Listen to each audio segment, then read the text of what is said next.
आता या या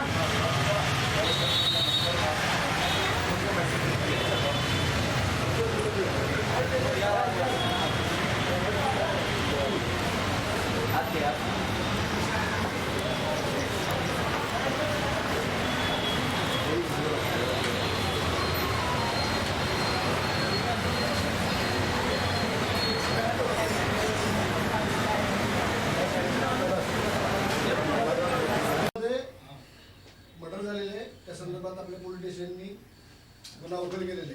काय याबद्दल काय माहिती? दिनांक 25 डिसेंबरच्या सकाळी कामराजनगरच्या परिसरामध्ये एक महिलेची डेड बॉडी मिळून आलेली होती. या संदर्भात आम्ही सर्वप्रथम महिलेची ओळख पटवली आणि या गुन्ह्यासंदर्भात पंतनगर पोलीस स्टेशन या ठिकाणी खुनाचा आम्ही गुन्हा नोंदवला.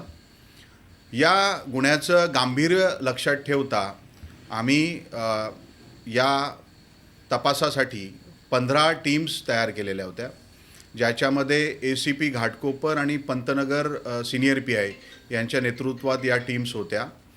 या टीम्सने दिनांक 25 तारखेपासनं काल 29 तारखेपर्यंत सलग पंतनगर कामराजनगर परिसरामध्ये विविध CCTV चं अवलोकन केलं. तसंच त्या ठिकाणी जे रिक्षा चालवणारे लोक आहेत आणि त्या परिसरातले लोक यांची त्या ठिकाणी आम्ही विचारपूस केली.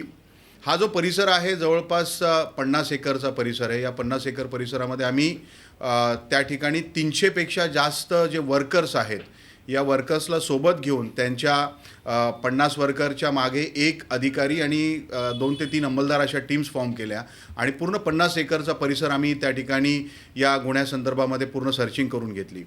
या गुन्ह्यात काल आम्ही आरोपी नामे मोहम्मद इरफान चांद अन्सारी हा 42 वर्षाच्या इसमाला आम्ही या गुन्ह्याच्या संदर्भात अटक केलेली आहे. या आरोपीला 7 दिवसाची पोलीस कस्टडी रिमांड देखील देण्यात आलेली असून हा आरोपी जो आहे त्याची पत्नी, त्या पत्नीने मयत जी विक्टीम आहे या मयत महिलेला 3 लाख रुपये दिलेले होते आणि मयत ते 3 लाख रुपये परत करत नाही याचा राग मनात ठेवून या आरोपीने सदर महिलेचा खून केलेला आहे. या गुन्ह्यासंदर्भामध्ये या जास्तीत जास्त टीम लावून आम्ही या गुन्ह्याचा छडा लावून आरोपीला अरेस्ट केलेली आहे. त्या जो आरोपी आहे आरोपीच्या महिलाचा यामध्ये हात आहे का? सदर जो पुरुष आरोपी आहे याची आम्ही सध्या विचारपूस करीत आहोत आणि गुन्ह्याचा जो तपास आहे तो प्राथमिक अवस्थेत आहे. तर या बाबतीमध्ये अजून आम्ही अधिक तपास करीत आहोत. कुछ रहा इसमें